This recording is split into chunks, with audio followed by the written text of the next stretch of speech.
Well, we started a couple weeks ago with kind of a new series, Mission 24/7 is what we're calling it. And it's based on a passage from the Old Testament from Jeremiah 24:7. And there's a verse there where God promises that He will give His people a heart to know Him.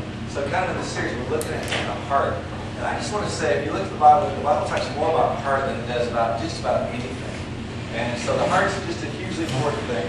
And we're going through the series, and we're looking at these different contexts in which God has a heart for us.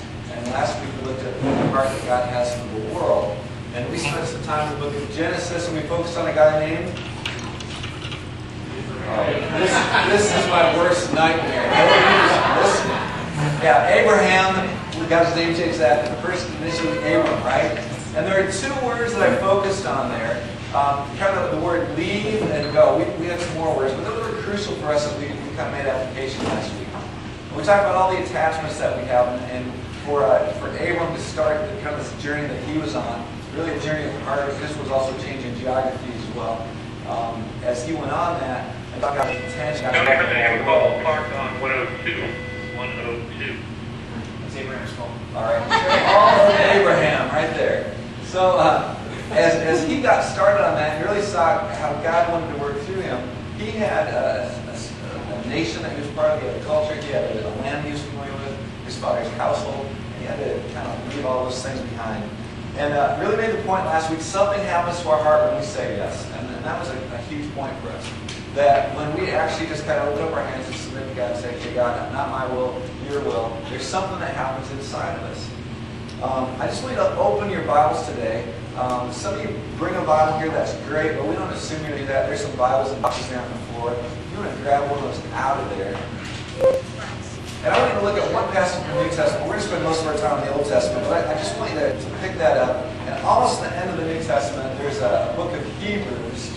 As you're kind of getting set up for that, let me just kind of preface this. This is sometimes known as the Great Faith chapter, because over and over again it talks about people who by faith did certain things. And they really did things that were uncomfortable. They kind of got stretched, yet by faith they kept looking at something else. And in that chapter it picks up on this story of Abraham.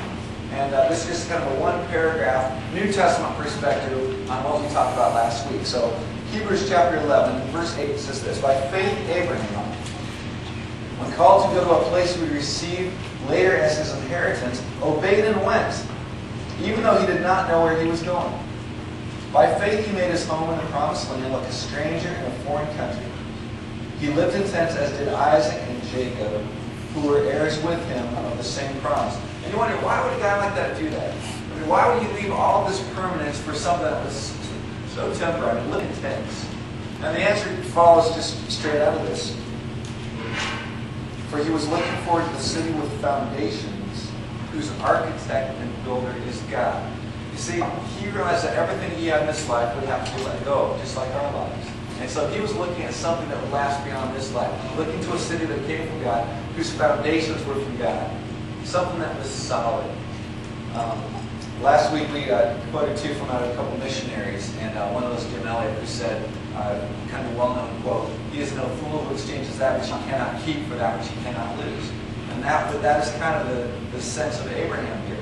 And we're going to pick up on a guy today named Moses, and you're going to see kind of a similar setting on how Moses and Abraham both lived as strangers to do what God wanted them to do, kind of living truly as aliens. And really what happens as you go through this chapter, you start to realize that when people say yes to God, the thing that gets changed, the thing that gets built is this thing called faith. Which is really hanging out of the thing that you cannot see quite yet. Well, I mentioned this year that we're going to be on Mission 24/7, and you're really talking about a concept that rather than just think about a week in the summertime, we just bring down that level a little bit of that ring there. But as we go through this year, we're looking at not just spending a week to go on mission, but what does it look like to be on mission all the time, 24/7? And we talk about what it takes to change a heart. And I want you to think just tonight for a minute about how you've grown up to this point. Everybody's on a spiritual journey, and we're having kind of spiritual conversation tonight. And yet, what you do on Tuesday nights is just one kind of small part of the spiritual journey that God has you on. And I started thinking back a little bit more deeply kind of on my own life. Ryan and I were meeting last Monday, And we were talking about kind of this life journey that we're on, and that we're trying to encourage other people to be on as well. And kind of that journey was one that we see ending up in wholeness. You know, this culture produces broken people, but God produces whole people. And so we said, well, what does a whole person look like? And as we were talking about that, we kind of looked at each other and we said, well, how are we getting whole? Because we're not there yet. I don't think everybody in this room is there fully. But we want people to reach wholeness in Jesus. What would that look like? And we were talking about some of those marks or characteristics, and just started thinking back to our own life to say, what was significant to us? And I started thinking back just on my life, and I'm going to turn this question on you in just a minute. Maybe something I say is going to just kind of spark something in you. Maybe just jot something down as I'm talking. But I think about the Christian foundation that my parents gave, and the home that I grew up in, and all the things, just those countless little encounters, devotions and prayers, and taking us to church, and all those kind of things. I told you a couple weeks ago about going to a youth camp when I was in high school and how significant that was.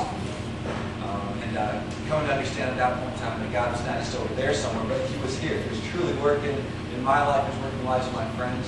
And He started adding some pieces to that. I told you I came back from that youth camp. I joined our church's board for evangelism. I was so on fire as a 16-year-old. And I had a couple friends my age just kind of signed up for this thing that a bunch of 50-year-olds were running. And all of a sudden we're walking out and ringing doorbells on Monday nights. It was just an incredible growth experience for me because all of a sudden this faith started to get some legs to it.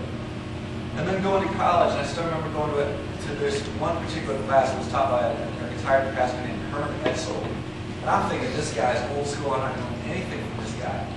Just a whole different style. I was kind of like sleeping through class. And then something in that class, just the content of it, all of a sudden these lights started coming on. I started to see the Bible in a whole different way. And I started to understand that in that particular class was law and gospel. And all of a sudden the Bible started making sense to me in a different way than it ever had. And I got really hungry, and I started just eating up information.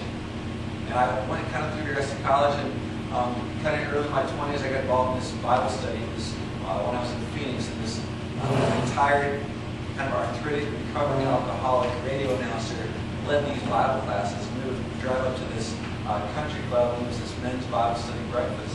But this man would open up the scriptures, and it was just like he breathed life into us. And I realized a lot of my teaching style today, I have to credit back to Larry Wright and what he did in that moment in time. I'm just eating up as much information as I could. And then there was my own teaching, my own leading, and how I grew through that. And then it's kind of like fast forward, just saying yes to God in a couple different countries in life. Those were huge growth steps for me. And when I think about kind of right now, there's my time in the Word, but not just meditating or reading. There's also just time journaling on that, and being real with God. I'm part of a men's group on Friday morning, and we ran into this quote this last week. It just kind of struck me. I wrote it down. It was a question for what will it profit you to know all the scriptures if you do not know yourself? And I just thought that is huge. And to be able to not just take words and say, yeah, blah, blah, I know more about the Bible now, but to just take the time to be real before God and say, wow, this is what's going on. I take time on a journal, and I'm not very good at praying, so I journal my prayers too. I started looking at all those different pieces, and I want to say to you tonight that we grow in a whole lot of different ways. And not all of them are sponsored by the local church. A lot of it comes out of hardship, difficulty, quiet time, wrestling with God. And let me just turn that question back on you. Let me just give you a minute of silence. Sometimes we have to talk about something. This one, I just want you to think about quietly for about a minute. But what are some primary ways through which your heart for Jesus is growing? As you understand kind of this path of the heart, what's been significant? What's been primary in your own story? And maybe something I said kind of jotted something down for you, but maybe something different. Just think about that for a minute.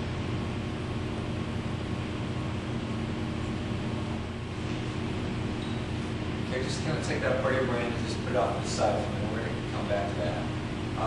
I would hope that you can at least name a couple things. And if you're on some blanks, maybe that's telling you something too, and that's going to set some direction for you as we go through tonight and as we go through the next weeks that are ahead of you. I told you a couple weeks ago, George Barna, a guy who does a lot of statistics on America, remarks that we are, for the most part as Christians, we are the product of accidental spiritual growth. And I said a couple weeks ago, I don't want that to be me. I don't want that to be us.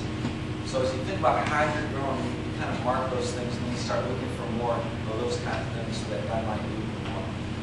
I want to get from where we were last week with Abraham to where we're going to be tonight with Moses. All right.